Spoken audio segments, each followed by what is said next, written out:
And breaking news on DC News Now at 10, a major announcement from a former Maryland governor that could have a big impact on an upcoming election. What Larry Hogan has to say about an open seat in the U.S. Senate. Plus, the immediate consequence here is that families, many with very young children, are going to be sleeping on our streets. Buses have not and will not stop arriving in the district. The district is overwhelmed by migrants, and more are expected in the nation's capital. We'll show you what city leaders are doing to address the crowding crisis. Also, a shocking and terrifying crash, all caught on a police officer's dash camera.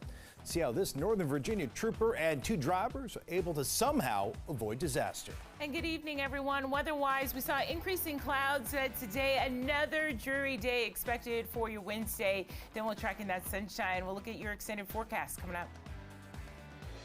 And we are following three breaking stories at this hour. We begin tonight in Maryland, where a decision not to run for a soon-to-be empty Senate seat could be costly to Republicans. Hi, everybody. You're watching DC News Now at 10 on DCW 50. I'm Chris Flanagan. And I'm Tasmin Mahfouzet. News just in the last 2 hours. Former Governor Larry Hogan says he will not seek the empty seat left by outgoing Senator Ben Cardin. Yeah, sources say Hogan was at the top of the list of replacements when Cardin made that announcement yesterday. In an interview with The Hill on our network News Nation, former Maryland governor said he was getting a lot of calls about it, including from his wife. He said he told her she was crazy and that he had no interest in that role. It's just not something I've ever aspired to do, but I am taking. Is that a hard no? You know, I've said I'm not quite Sherman-esque. I'm not, you know, I've just never been interested in the job. And I've told most people, look, you know, thanks. I'm flattered and I appreciate the call, but it's not something I'm pursuing. The outgoing Cardin is leaving office after 40 years of public service. Democrats have suggested three possible candidates, including Prince George's County Executive Angela Alsobrooks and Representatives David Trone and Jamie Raskin. Someone, though, who will be running. I'm Will Jawando, and I'm running for Senate because I believe we can build a shared prosperity in Maryland. Montgomery County Council member Will Jawando, you heard it there, says he's entering that race to succeed Ben Cardin. Today, he told DC News Now his goal is to fight for the American dream. And more breaking news tonight as DC police are investigating a shooting in Southeast. Now, we're told two men were shot around 7:30. One is dead. That is a confirmation. We're working to get more information about the other victim, who we're told was rushed to the hospital. Video from the scene showed dozens of evidence markers, which often indicates that a lot of shots were fired. You can see more police officers right there on the scene. Police say they're on the lookout for two men in a white Ford. They're asking anyone with any information to call police. And a massive manhunt in Texas is over. Authorities say they've captured Francisco Oropeza. He's a man accused of killing 5 of his neighbors, including a 9-year-old boy. Now, police say he was captured, quote, without incident in the same county north of Houston, where that deadly attack unfolded over the weekend. Now, we'll continue working to get more details as this story unfolds. Also developing now at 10, the nation's capital is running out of space to house migrants. Yeah, this comes days before Title 42 is set to end, likely triggering another surge of migrants into the United States. Now, Title 42 is a Trump-era policy that allows governments to expel migrants for public health reasons. And our reporter Mariel Carbone joins us live from the Naval Observatory. Yeah, it's one of several spots where buses are dropping off migrants in D.C. Mariel, district officials tell you they've hit capacity for housing migrants. Yeah, Chris, that's right. In fact, the Office of Migrant Services has actually temporarily stopped accepting new migrants into their shelter program. And council members and advocates are worried this could lead to even more people sleeping out on D.C. streets. For more than a year now, busloads of migrants have arrived in the district, sent from border states like Arizona. But as D.C. continues to welcome migrants, it's hit a big problem. There's no more room to house them. There's just going to be a lot of unnecessary pain. According to the Department of Human Services, which runs the Office of Migrant Services, the agency hit shelter capacity last week. In a statement, spokesperson Kevin Valentine said, new intakes are temporarily paused at this time, while we continue our work helping families identify pathways for long-term sustainability and self-sufficiency. Right now, it's housing 1,249 people from 370 families in 3 district hotels. The immediate consequence here is that families, many with very young children, are going to be sleeping on our streets. Buses have not and will not stop arriving in the district. Our current system is not functioning. Tuesday, the D.C. Council passed an emergency amendment to its current migrant services law, increasing available support. I want to praise for what they're doing, but hold them accountable for what more they can do. Still, Abel Nunez with the Central American Resource Center says migrants need more than just resources. They need more time. Either you kick out those that you have there for 30 days so that you can make room for the incoming wave, or you allow the incoming wave to just end up on the street. And Nunez says it can take a migrant 6 or more months to really get all their immigration documents in place and updated, get a job, and then get their kids enrolled in school. So we'd like to see the federal government and local municipalities work together to better expedite that process.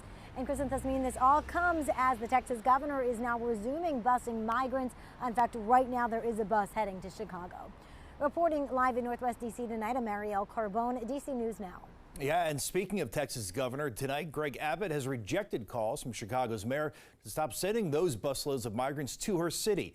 In a letter, Mayor Lori Lightfoot voiced similar concerns to what we're hearing here in D.C. She says they are out of room to house migrants. The governor says the only real solution is to tell the president to secure the border. And new video of a terrifying crash in Fairfax County. Now, we do want to warn you, some may find it hard to watch. Now, the crash, it happened Monday during a routine traffic stop on the Fairfax County Parkway. An officer narrowly escapes as a speeding car jumps the median, hits a parked car, and misses him by just inches. Take a look.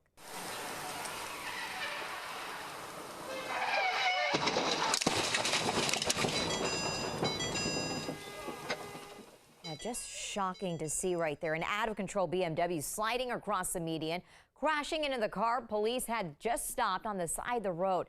Now, we're going to show it to you again in slow motion. Take a look at this. See the BMW just slamming into that car, literally missing him really by centimeters. Officers say a 17-year-old driver was behind the wheel. They say the BMW was going well over 120 miles per hour when it lost control.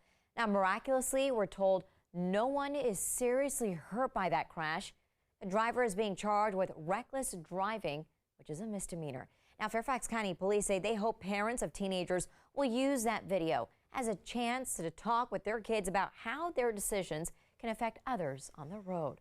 All right, let's get a first check on the forecast. The cool start to May continues. Check in now with Chief Meteorologist Janessa Webb. Hey, Janessa, we're liking the cooler weather. It's not bad. Yeah, we have the cooler air in place. It's going to stick around for your Wednesday. Thursday, things start to get a little spicy here, and then going into the weekend, it will be a distant memory. So if you're not into this cold air that feels like we're in March, I promise you some hope is on the way. This is that storm system that's providing the wet weather that we continue to see. That's on the isolated side. However, for our friends in Garrett County, winter weather advisories and winter storm warnings continue to be in place. Today, we've already seen about 4 inches of fall in that area, along with blowing snow. Visibility has been very low. Now, the farther these bands go to the south and east from Front Royal, Luray, is producing rainfall. Just because the temperature profile continues to hover between 32, the farther west you go, and then the farther east you go, we're a little bit warmer, and so precip is going to fall differently. Now, winter alerts are going to stay in place overnight into tomorrow morning, solely just for that county. I don't think there will be any expansion. Right now, across the district, a completely different weather pattern, mostly cloudy skies, temps in the 50s. Looking at some of these numbers right now, that's what our daytime highs, they're going to look like tomorrow afternoon. Yeah, very chilly one with some isolated rain. We'll track that in coming up. Janessa, thanks. New details tonight. It has now been more than 2 months since 37-year-old Timothy Johnson was shot and killed by Fairfax County Police after he was accused of stealing sunglasses. Today, Johnson's family and their attorney are pushing for an indictment for the officer who fired that fatal shot. You may recall a grand jury declined to indict Sergeant Wesley Shiflett on account of involuntary manslaughter. Since then, the county's top prosecutor has decided to impanel a special grand jury to review that case. Northern Virginia Bureau reporter Max Marcilla joining us live tonight outside the Fairfax County Courthouse. And Max, you were at the family's rally today, and they say they're optimistic about the legal process. That's right, and their reason for optimism is because that first grand jury and the upcoming special grand jury operate under different rules. They think something could benefit them this time around. We'll get to that in just a minute, but first we got a chance to ask Melissa Johnson, Timothy's mother, what's keeping her going in her pursuit for justice. I think he would be so happy and so pleased that we're standing up for justice. We're standing up for him. Inspired by her faith and her love for her son, Timothy Johnson, Melissa Johnson is back publicly pleading her case outside of the Fairfax County Courthouse, telling us she just wants a fair shake at the justice system. You don't win the fight every time in the first 3 rounds. Sometimes you have to go the distance. Justice system. Tuesday's rally is the latest marker along the lengthy process. Next up is a July impaneling of a special grand jury, says attorney Carl Cruz.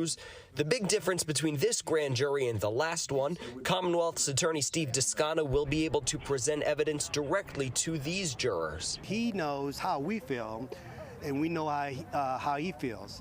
So he's going to present the evidence truthfully in an unbiased fashion to the grand jury. I believe the Commonwealth's sort of on a witch hunt, so to speak, to try to charge a police officer. But Officer Wesley Shiflett's attorney says this case has turned political. What he saw, and I think any reasonable person, any reasonable law enforcement officer would see, and that is he had to make a split-second decision. Shiflett's body-worn camera footage sure to be key evidence in the case, which both sides believe will go their way. I believe that anyone hearing this evidence will indict. Now, today, Cruz told us that Judge Randy Bellows will be presiding over that special grand jury. Meanwhile, Shiflett's attorney says that his client and he are working through legal action regarding his firing from the Fairfax County Police Department. Reporting live outside the Fairfax County Courthouse, I'm Max Marcella, DC News Now.